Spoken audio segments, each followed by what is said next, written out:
Well, looks like they have begun the grand delusion, or what many of us thought was the coming grand delusion. My name is Zach Mason. Welcome back to the channel where we discuss biblical prophecy and current events. So many of you may not be aware, many of you hopefully are aware, that a whistleblower went before Congress and recently and said that he had information, he had received information as a military intelligence officer that the U.S. government had indeed been aware of UFOs and had recovered UFOs and had been reverse engineering their technology for decades, since the 1930s. And he was so scandalized by this that he couldn't get more information, etc., but that he came before Congress to testify about this.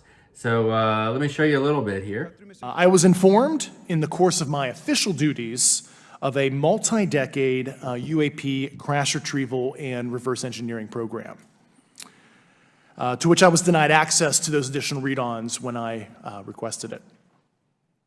I made the decision, based on the data I collected, to report this information to my superiors and multiple inspectors general, and in effect becoming a whistleblower. As you know, I've suffered retaliation for my decision, but I am hopeful that my actions will ultimately lead to a positive outcome of increased transparency. Have you faced any retaliation or reprisals for any of your testimony or anything on these lines? Yeah, I have to be careful what I say in detail because there is an open whistleblower reprisal investigation on my behalf, and I don't want to compromise that investigation by providing anything that may help provide somebody information. But it was very brutal and very unfortunate, some of the tactics they used to hurt me both professionally and personally, to be quite frank. What about you? What was your experience after you came forward? Well, it's only been about 2 months or so, so I guess my experience has been overwhelming support from former colleagues of mine that have privately messaged me, and I do appreciate that. But I do have knowledge of active planned reprisal activity against myself and other colleagues, and it's very, very upsetting to me. Coming from where? Certain senior leadership at previous agencies I was associated with. Schuster this morning. What percentage of UAPs do you feel are adequately investigated by the U.S. government, of the 5% that are reported? I can only speak for my personal leadership over at NGA. I tried to look at every report that came through that I could triage. So, do you believe that officials at the highest levels of our national security apparatus have unlawfully withheld information from Congress and subverted our oversight authority? There are certain elected leaders that had more information that I'm not sure what they've shared with certain Gang of Eight members or et cetera, but certainly I would not be surprised. Okay. You've stated that the government is in possession of potentially non-human spacecraft. Based on your experience and extensive conversations with experts, do you believe our government has made contact with intelligent extraterrestrials? Something I can't discuss in public setting. Okay, I can't ask when you think this occurred. If you believe we have crashed craft, stated earlier, do we have the bodies of the pilots who piloted this craft? As I've stated publicly already in my News Nation interview, biologics came with some of these recoveries, yeah.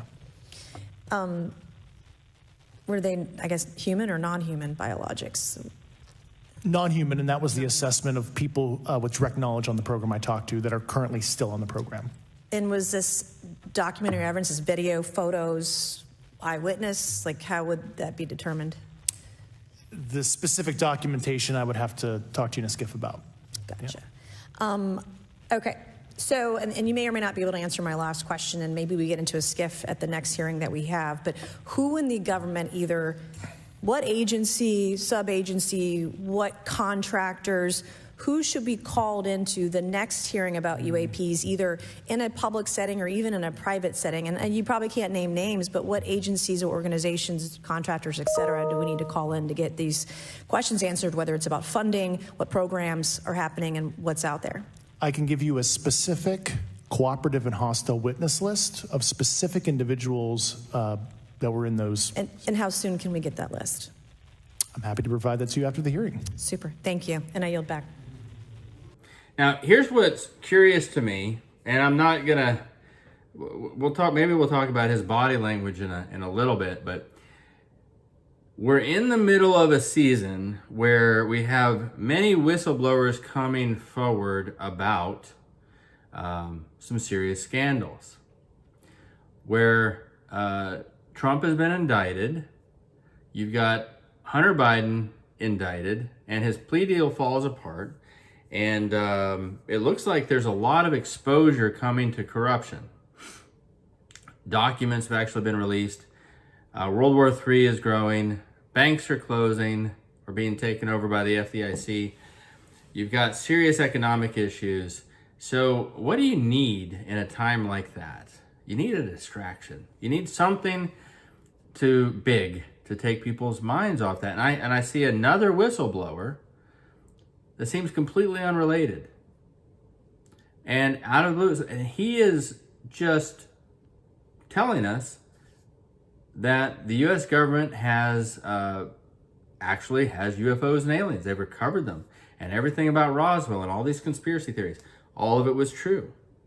Even though the United States government has been hiding it since the 1930s. And now, keep in mind, I do think they've recovered things, and I do think that they've been hiding some things. I'll talk about that in a minute. But all of a sudden, this whistleblower is just coming out now, right after there's been this move within the military to release some videos of UFOs and things like that they've been sitting on. Why are they suddenly releasing these videos? Why is this whistleblower suddenly coming out? You know, it's strange because here's the facts on the ground. He's talking about, he's revealing the existence of an actual program. And the military, the Pentagon's not denying it. They're not saying, no, this guy's full of it, this isn't true. They're just letting him talk. And another thing I notice is he's not dead.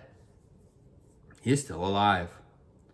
You know, a whistleblower, a true whistleblower that was going to reveal of something of such importance,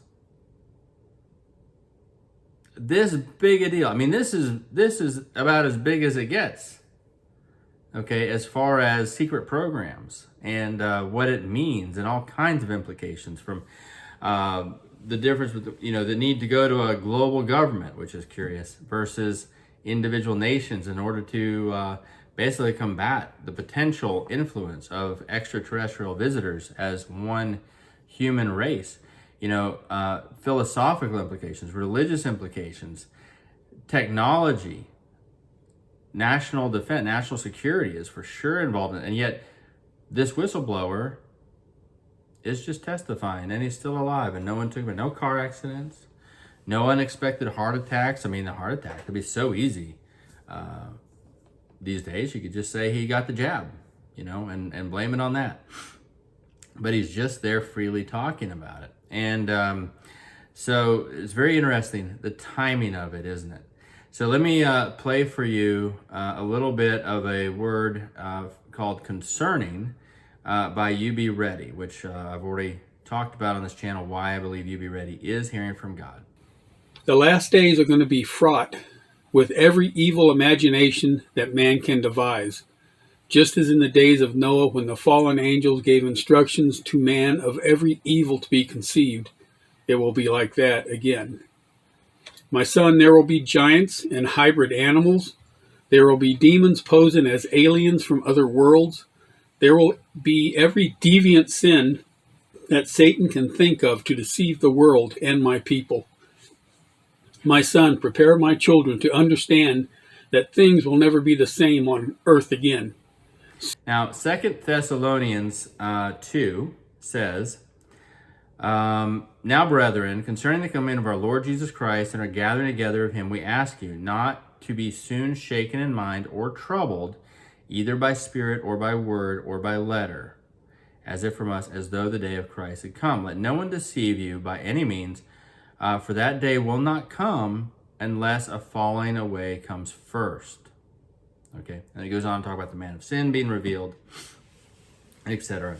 So a great falling away has to come first. And it says, in verse 9, the coming of the lawless one is according to the working of Satan with all power, signs, and lying wonders, and with all unrighteousness, deception among those who perish, because they did not receive the love of the truth, that they might be saved.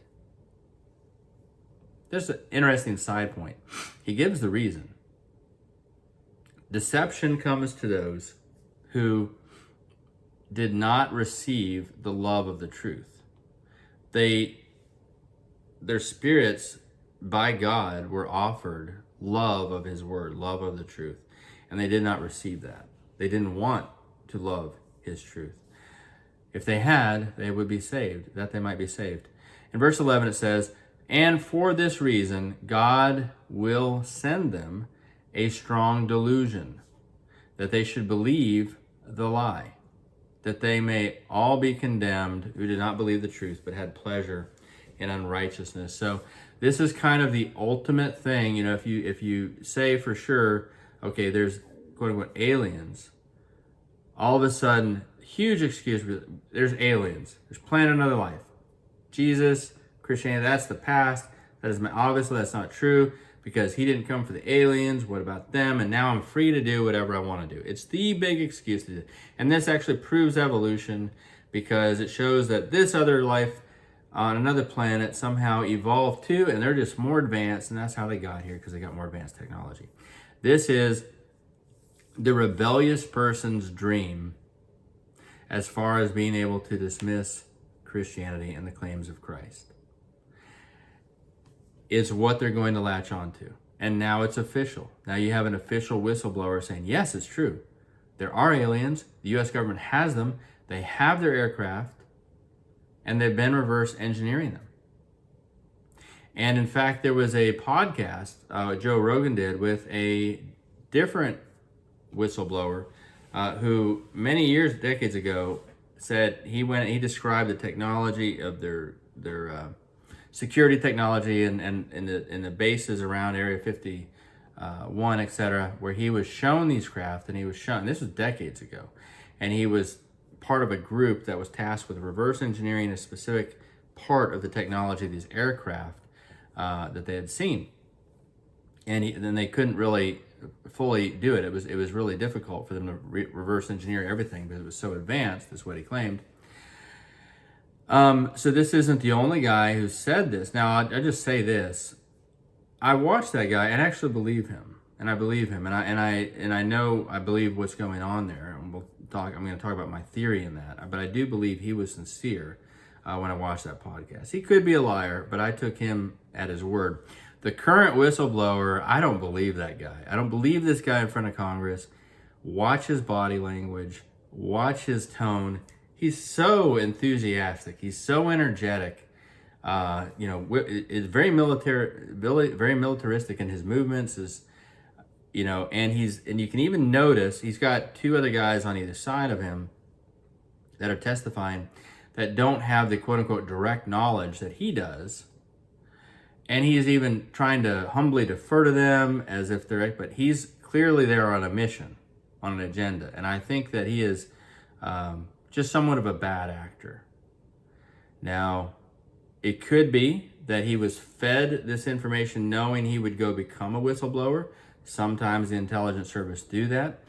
And he's like an unwitting participant in this by exposing it. But I tend to think more he knows he's on mission, and he's been told to go ahead and say these things to Congress because they're trying to get the ball rolling with this grand delusion. Okay.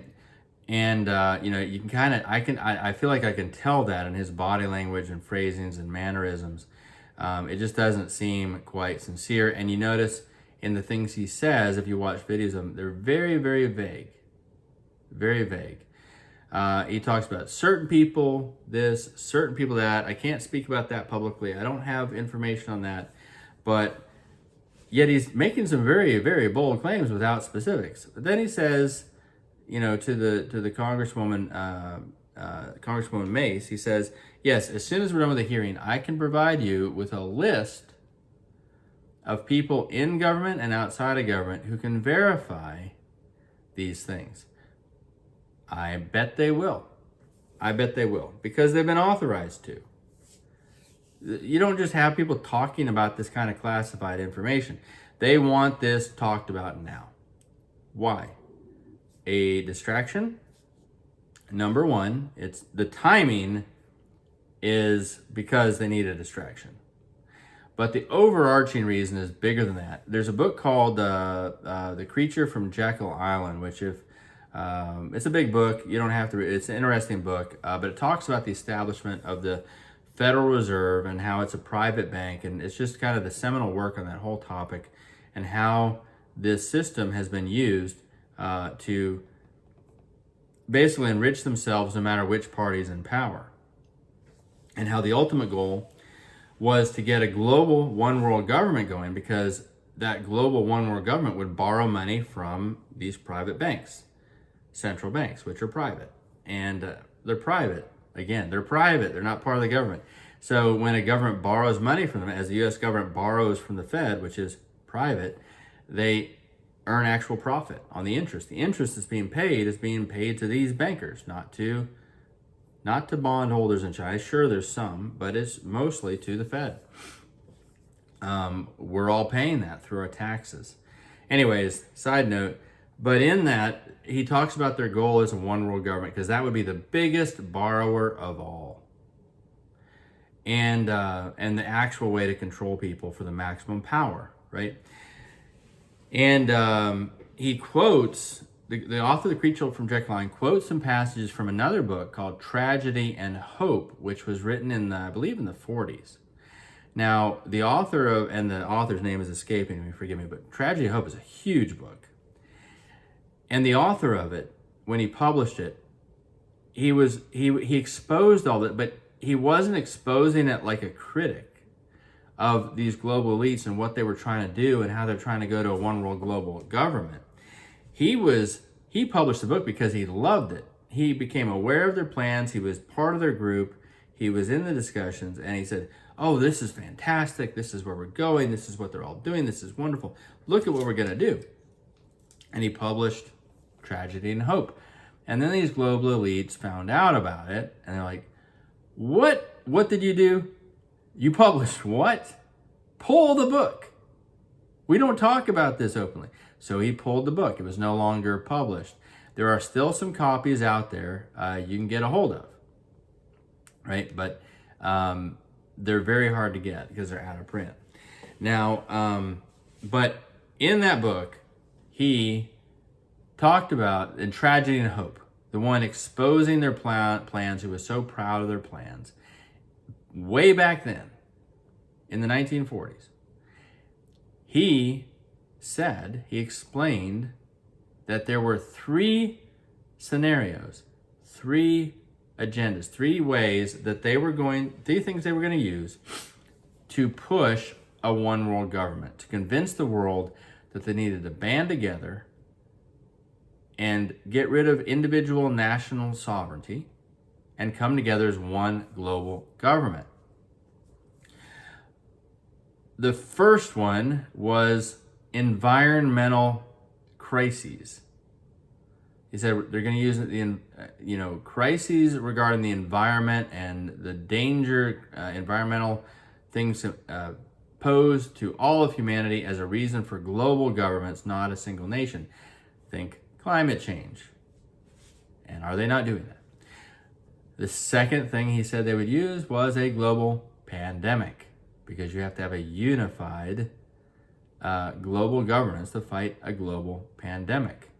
The third thing he said they were going to use was aliens. He said they were going to convince everybody that there was aliens so that everybody would band together to fight against them as a global unit.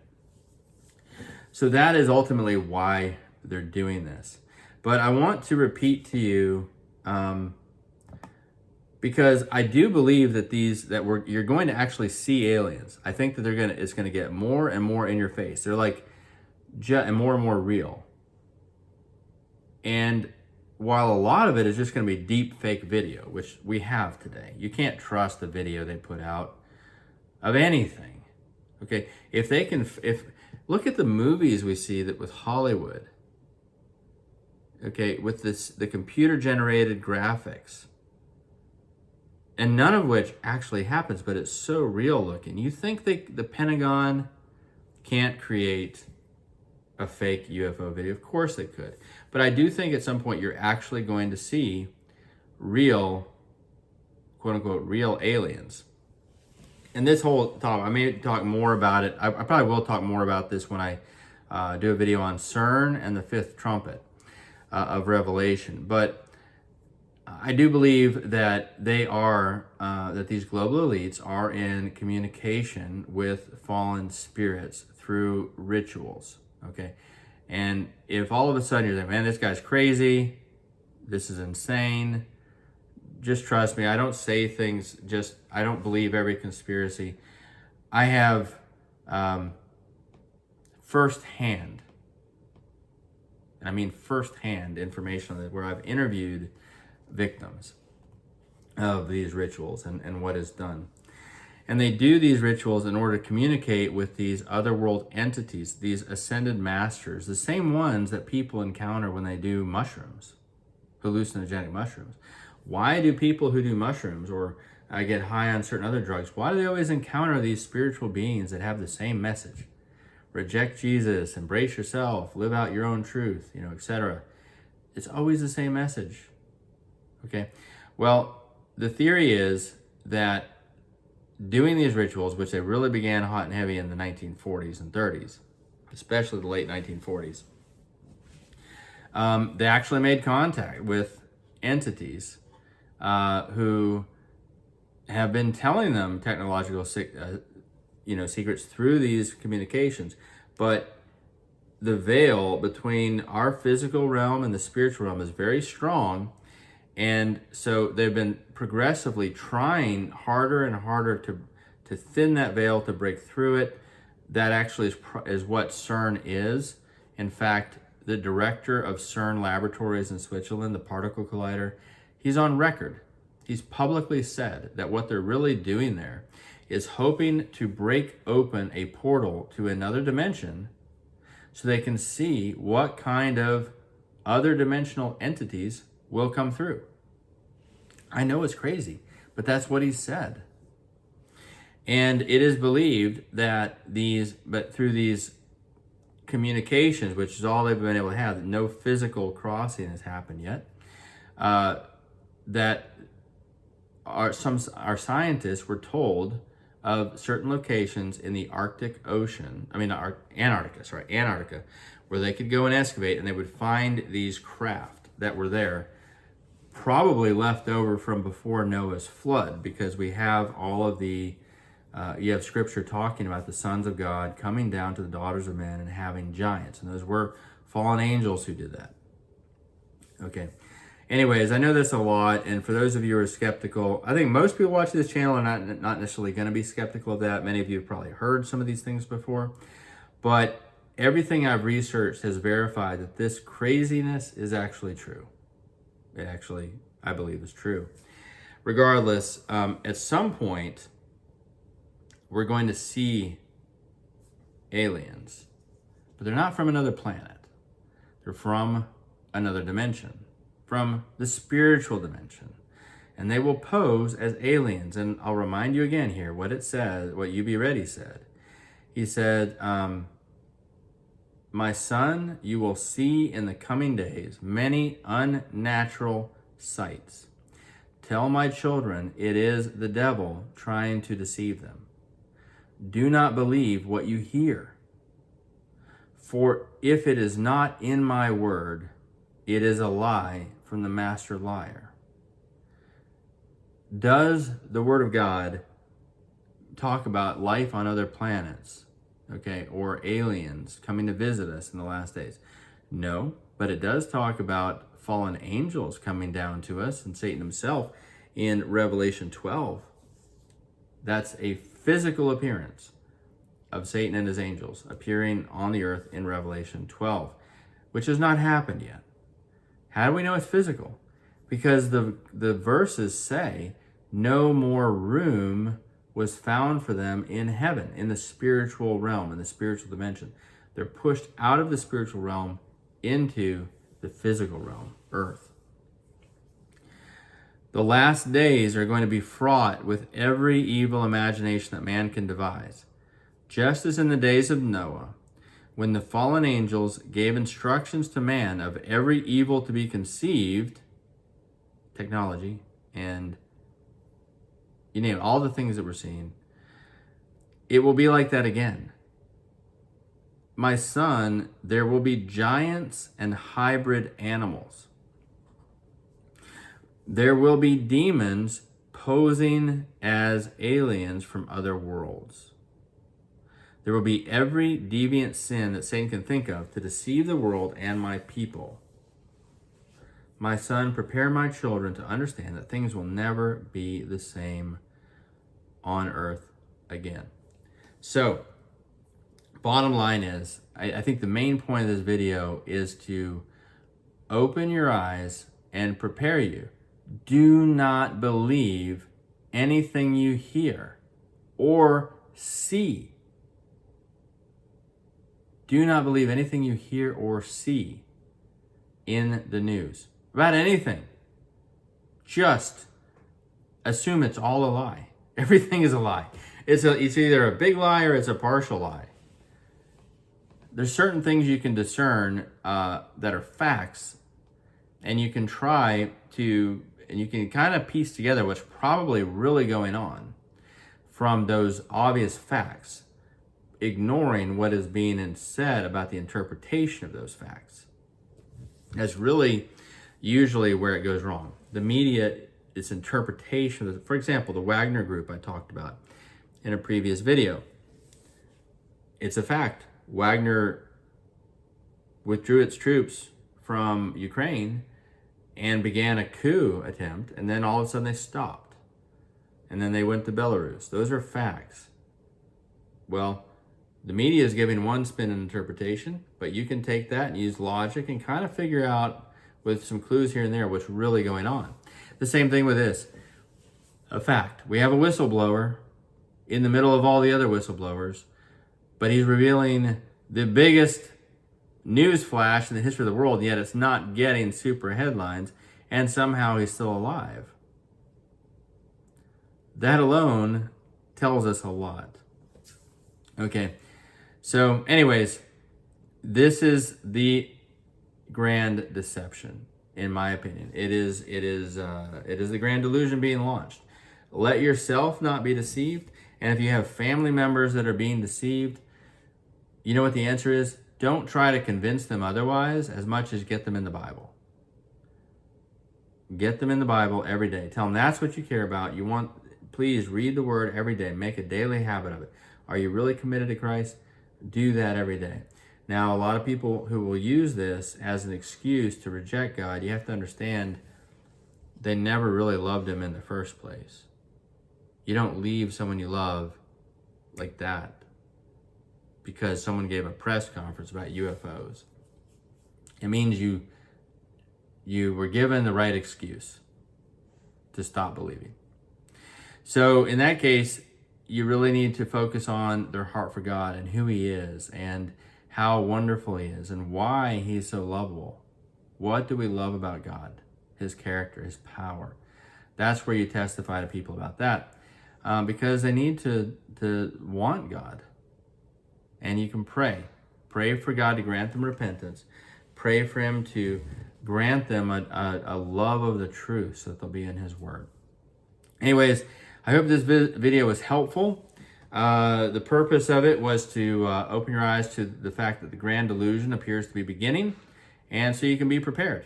And we'll see what's happening next. We got, I think, a very eventful rest of the year coming our way. But stay encouraged, stay in the word, increase your faith, increase obedience, and love your neighbor as yourself. But before all that, love God with everything you are. We'll see you soon.